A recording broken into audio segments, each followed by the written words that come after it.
Control Alt No Man's Sky. Virtual reality. SS April PVD. And Grand Haggis, you wake up on the planet. I am on that planet.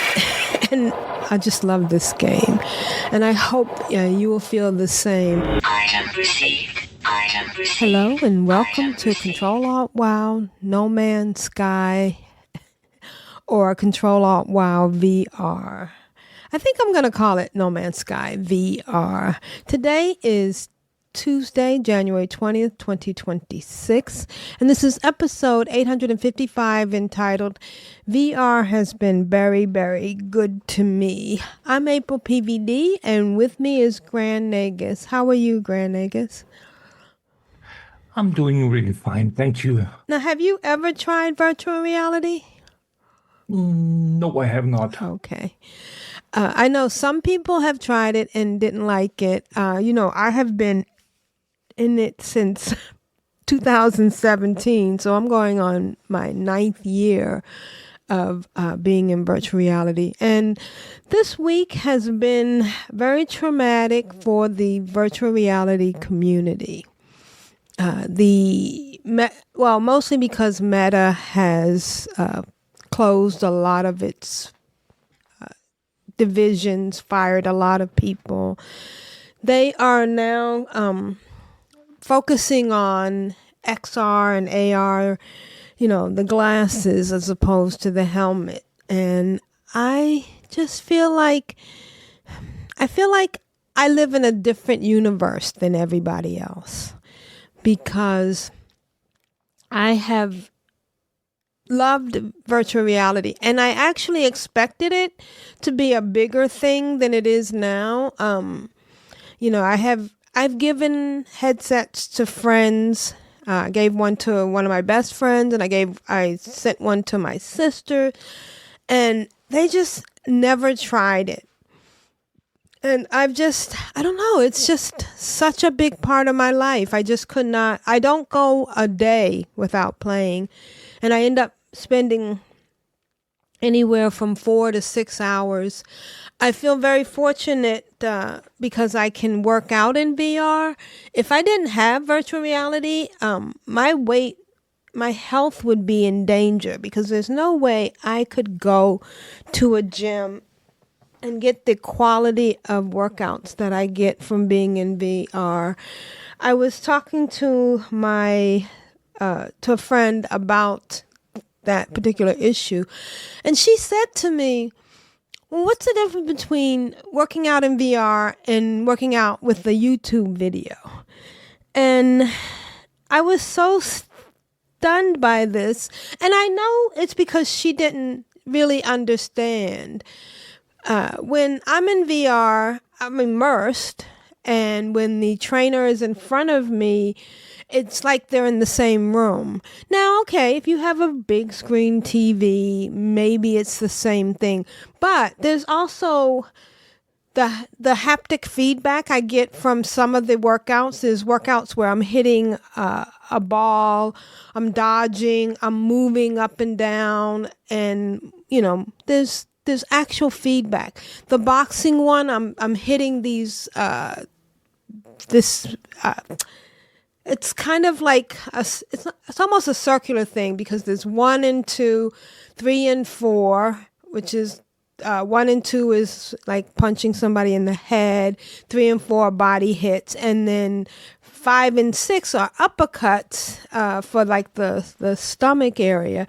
And there's just so much feedback. And when at the time I was trying to think of all the differences, but I didn't think I explained it to her well. But the other thing is the programs keep track of my progress, so I can see how I've advanced, how I've gotten better from like 3 or 4 years ago.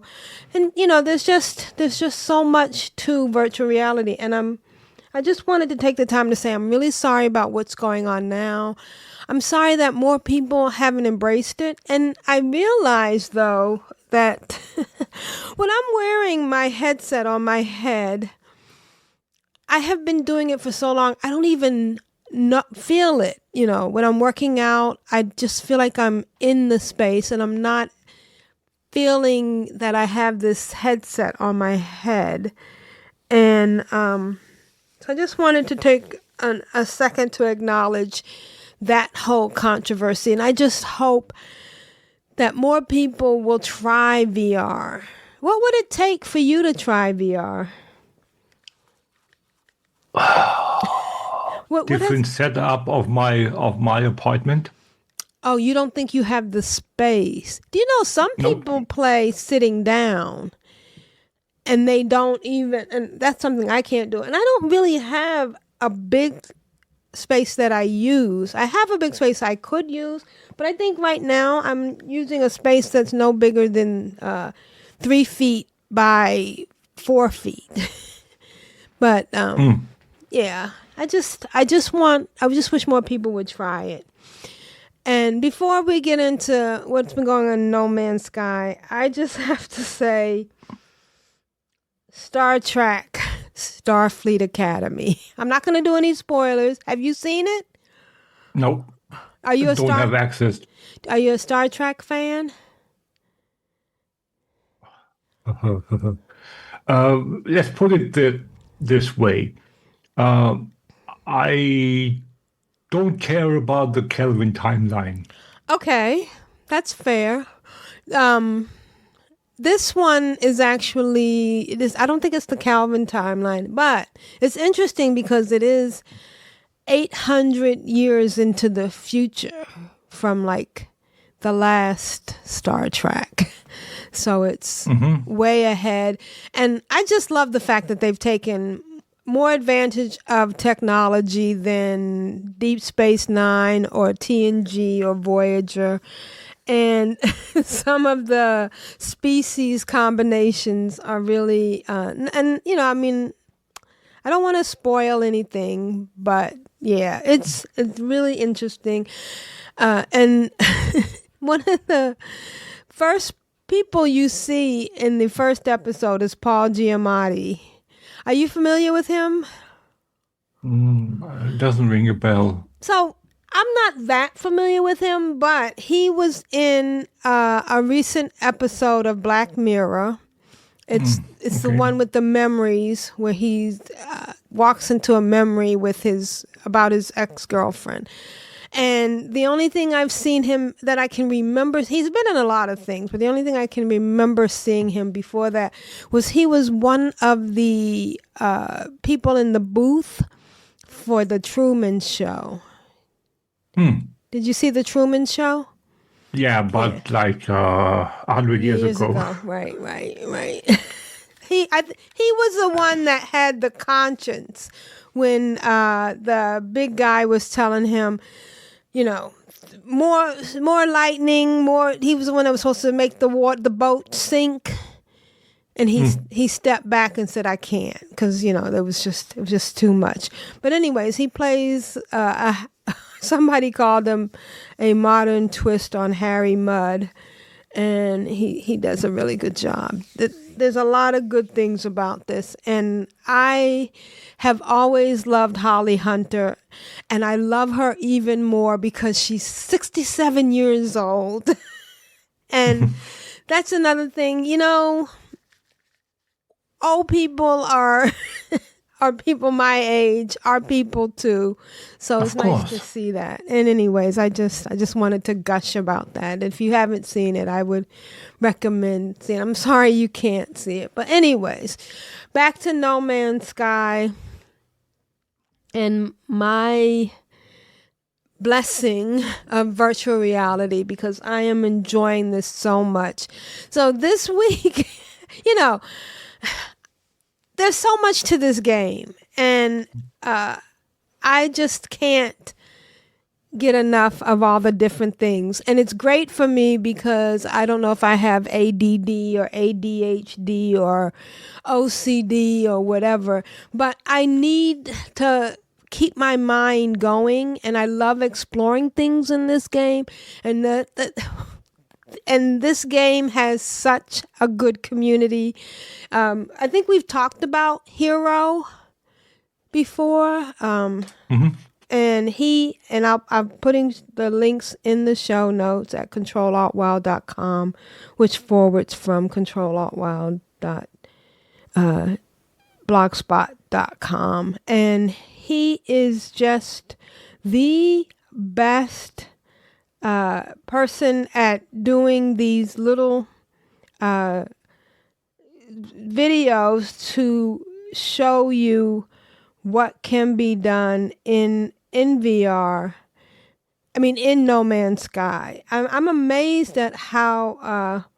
So his handle is Hero to Use. It's capital HE, capital RO, and the number 2 and U.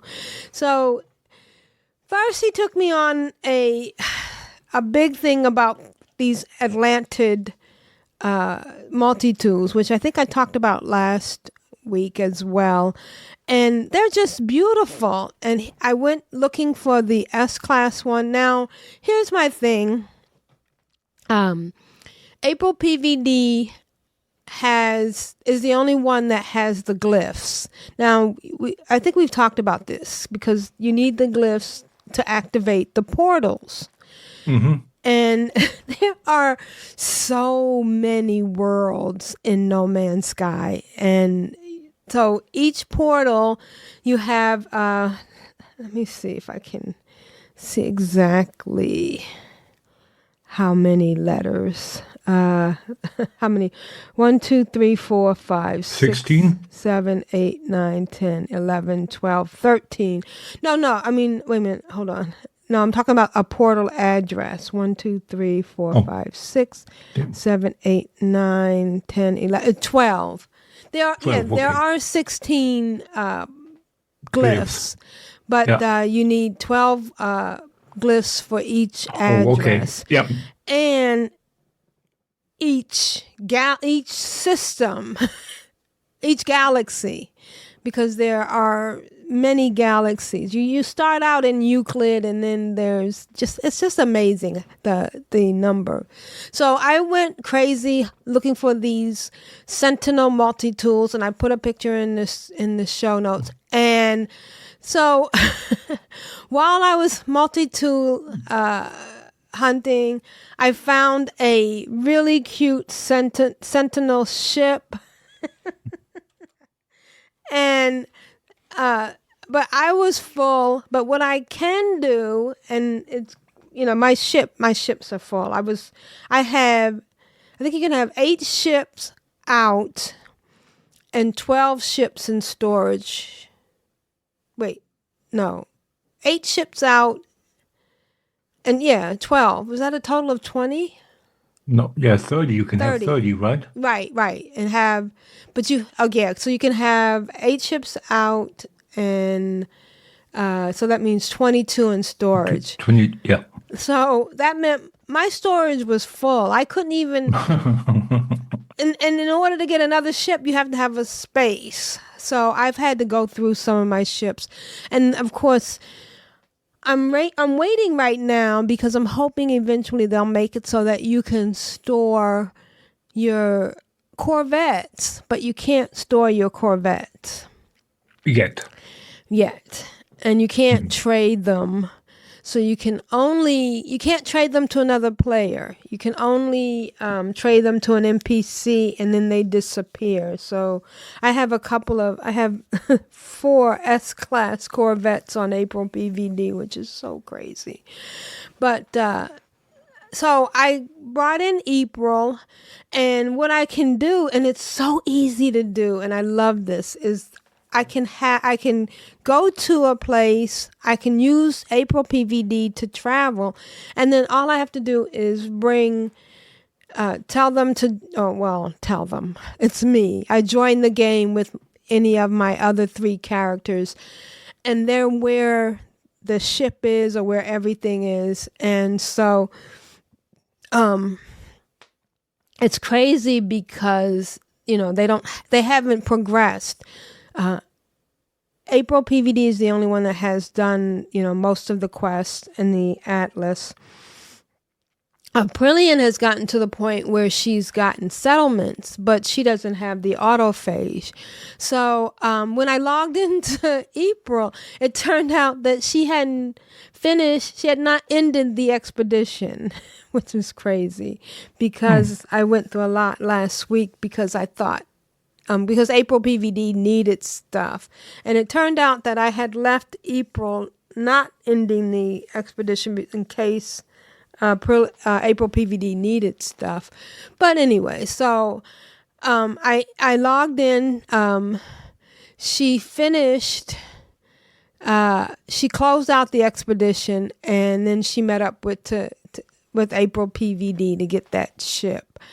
And because she finished, she was able to get the extra units that you get from the expedition and the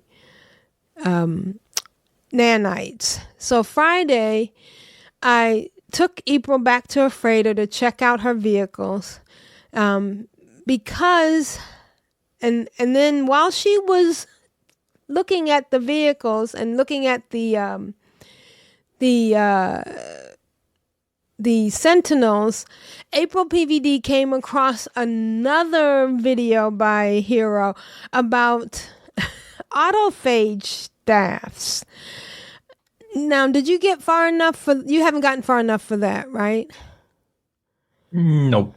Okay, because there's a new species where you can make a staff. Once you get to know the species, you'll get void motes from doing quests for them, and then they have a special machine that you can not only buy specialized staff heads, and I put a picture in the show notes of that, but and then you also get the blueprint to make the staff pieces.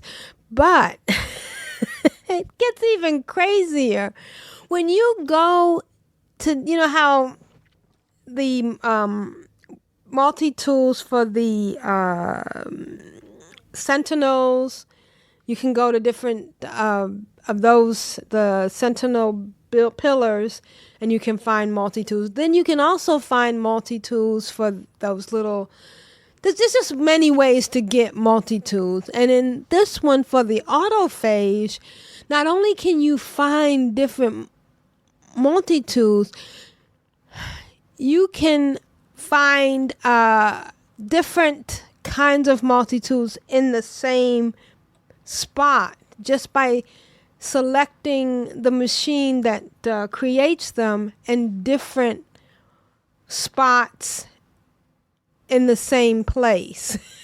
It's mind-boggling. Just by standing, if you stand in front of it, you get one multi-tool.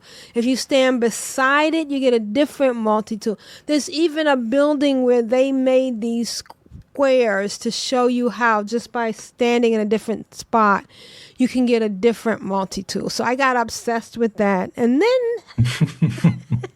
I made a multi-tool that I really like that was S-Class. Now, I know that they focus a lot on the multi-tools with the supercharged slots all together because they kind of play off of each other. And that's nice. But for me, I don't know. I kind of like it when there's two slots together and then two slots in other spaces, because then I can level up different aspects or supercharge, like I can supercharge the scanning on the multi-tool. Then I can supercharge a weapon, and I can supercharge the mining tool. But of course, what I really need to do is go in, play around, and get in the habit of trading out, of fixing up and making a multi-tool maximized for specific uses. I should have a multi-tool that's good at fighting, and a multi-tool that's good at scanning, and then a different multi-tool for mining. And that's what I'm going to be doing in the weeks coming up. But then Saturday, Hero had another video on S-Class living frigates. And I got obsessed. And of course, April PVD does the portal, and the thing is, when I'm summoning a one of my alts into, well, not summoning. Ooh, I'm having flashbacks to when you were doing. Remember, you could do that with World of Warcraft when you did the refer friend.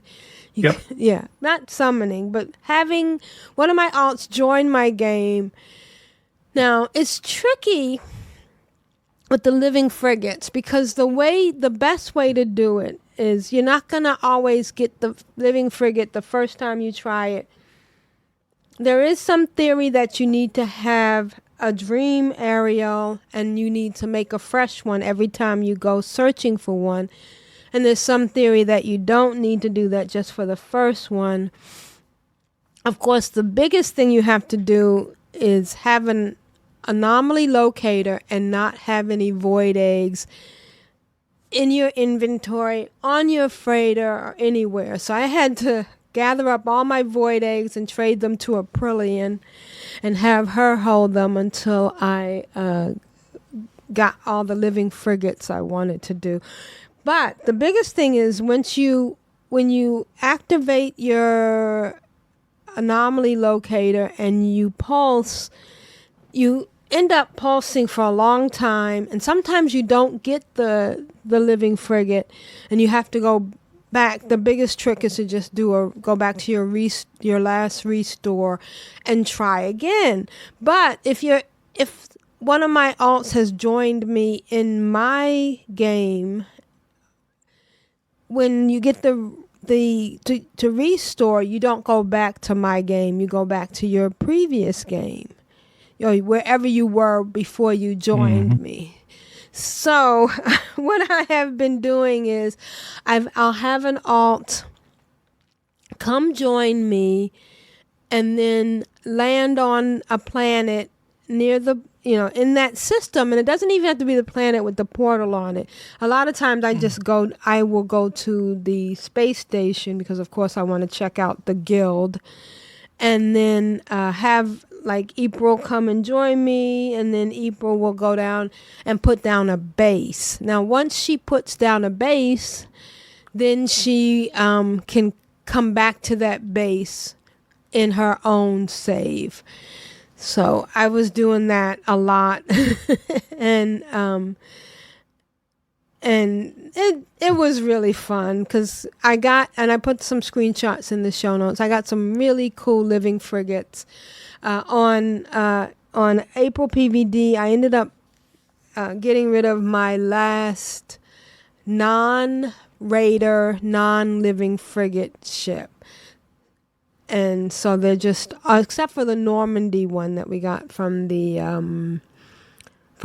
expedition. Yeah, yep. I just love the way the living ships look. And when you come in, and that's the other thing I've been doing. I was paranoid about summoning my freighter, but there's nothing. It's okay. I always thought maybe my freighter needed to be where it was, but now I'm just willy-nilly summoning my freighters, and it's really, really great, and I'm really enjoying it. Then when I went to give Aprillian all the void eggs, I found out she hadn't closed out the expedition either. And it was weird because she was in the expedition when the countdown went off and they said they were just changing it over to a normal save. Well, it was okay because I had already gotten all of the rewards from that expedition when she did the expedition before, but she was still able to go back and forth and get the remainder of stuff that she had accumulated in the expedition. And then she closed out and got her units and her nanites. So if you were in an expedition and you didn't get to finish it, still go back to the expedition terminal console because you still may be able to get something out of that. So she did that, and you can still go back and make your multi-tool and whatever ship you had. even though the expedition's over, because sometimes it's really nice just to, like, I took the ship when I started each expedition. I had a certain ship that I wanted to bring with me, and while you're in the expedition, you're going to be leveling up that ship. You're going to get more augments for the storage, and you're going to find more and better tech. So the first thing I do when I get out of the expedition is go ahead and salvage that ship. Or if I had the time, I would trade it with one of my other characters, and then go back and just buy that ship again with your nanites. And it's only 2,000 or 3,000 nanites, and you get so much from the end of the expedition. So, all right. So then I decided to go around to all my characters and check on their living frigates, because I have not living frigates, living ships. Because some of them are really pretty, and I had gotten a bunch, and I thought I had some spawning sacks, because you need spawning sacks to increase the inventory in the living ships.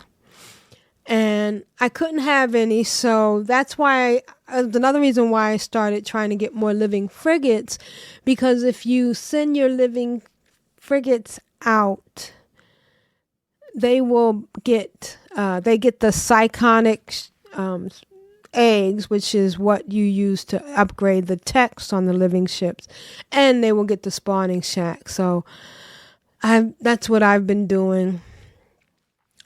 Just today I spent a lot of time, and it's kind of funny when I'm doing the to find the living frigates, I'm doing it on flat screen, because it's just easier. You just stand. If I do it I can do it in VR, but you're just standing there waiting, pulsing, and just trying, waiting for the whale song thing to pop up. And also, the only disadvantage to doing it on the flat screen is when you're on the and I'm going to put a video and a link to a video about it. When you're on the flat screen, you can't look around. But when you're on the in VR and you come up on the living ship, you can look at it and see it, and it's just a little bit prettier and stuff. But I really thought that I was doing something wrong, but I just kept trying, and eventually April was able to get the living frigate that April PV had gotten, and now I'm going to go in and make sure, and Sebastian got one too. It's a lot of work. It's a lot of waiting, but it's fun. And the other thing I did is Sebastian had an A-class freighter, which is really fine. I mean, the biggest difference, I hadn't expanded. I've been saving up my bulkhead, the bulkhead cargo things that you use to expand your freighter. Mm-hmm. And because I didn't want to expand the A-class. When you transfer from frigate to frigate, you bring all your gear. You can take all your stuff, but you don't get back those slots if you use it. Yeah. And Sebastian popped into an area and there was an S-class, but it was GEC. And I'm like, okay, I'm going to still get it. So he got the GEC S-class freighter and loaded it up and expanded the bulkheads of the inventory and added, because he had been trying to get S-class freighters. He had been fighting a lot of the pirate battles and had all those S-class modules.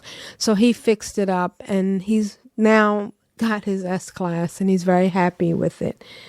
And it's really fun.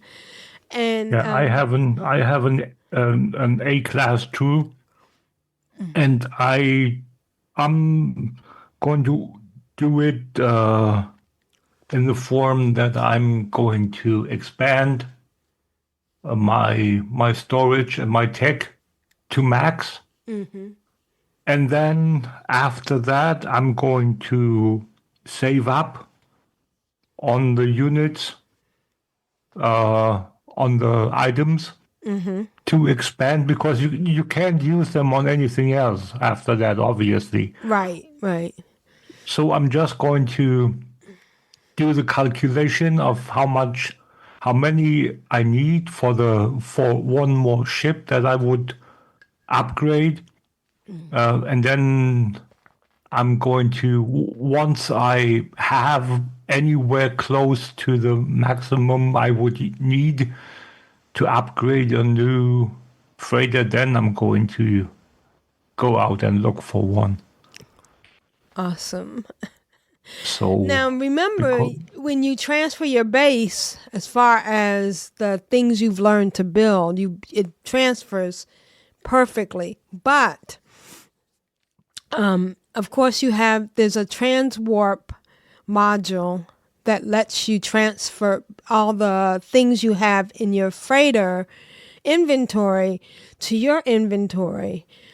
And that includes, you can then store all your tech that you have in your freighter to your inventory, even, right when you find that perfect freighter. But after you transfer all the tech, like, to your inventory so that you can put it in the new freighter's inventory, then when you store the transwarp module, you can move that to your inventory by going up to the top of the screen and then sliding it over and putting it in your own inventory. I've always made the mistake of putting that tech in my current freighter's inventory and losing it. Of course, all you have to do is recreate it, using the resources that build it, but it's nice to save it. And of course, it's exciting. Always nice to save resources. Yep. You never know when you're going to use them.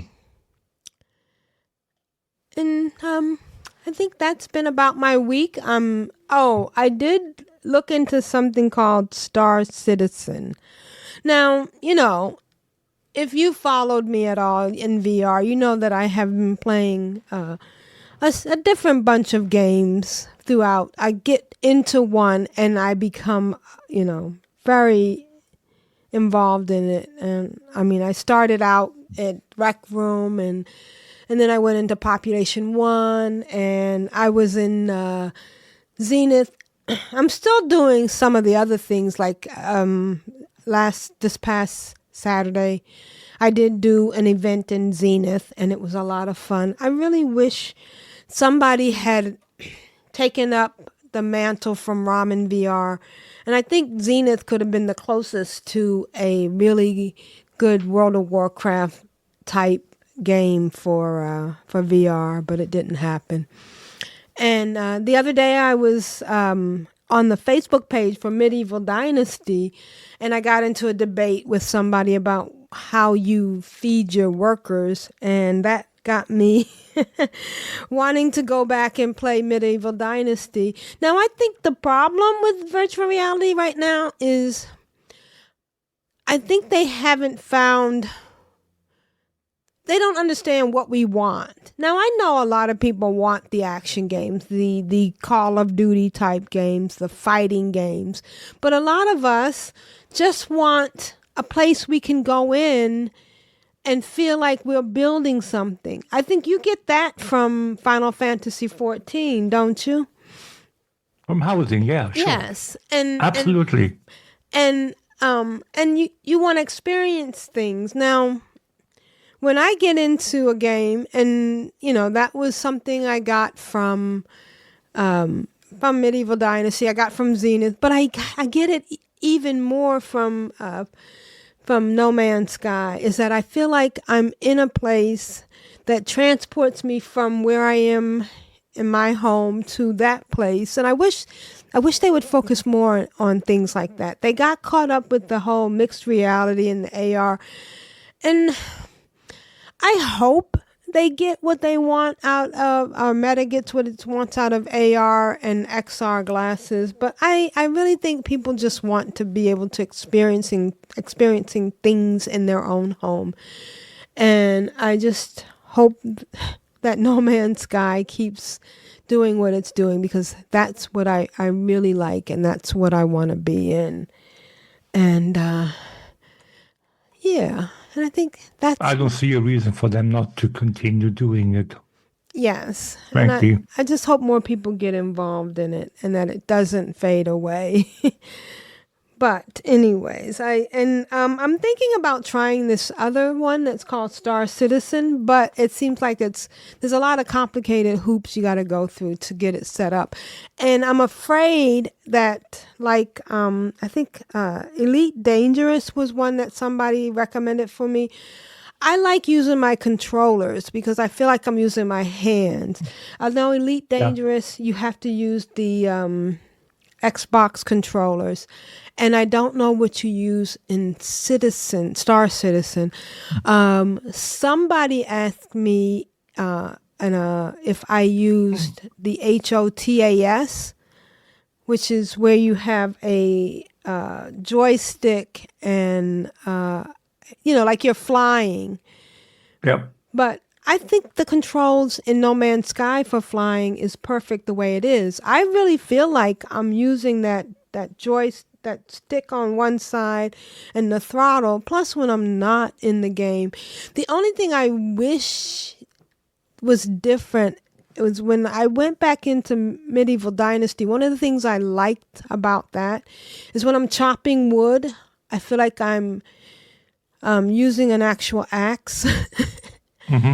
And Legendary Tales, which I played for a while, when I'm using a sword, I feel like I'm actually using a sword. So I kind of miss that in No Man's Sky, because everything is based on using the multi-tool, which is, fine, but it would be nice to have have a game where I'm using more of my arms. And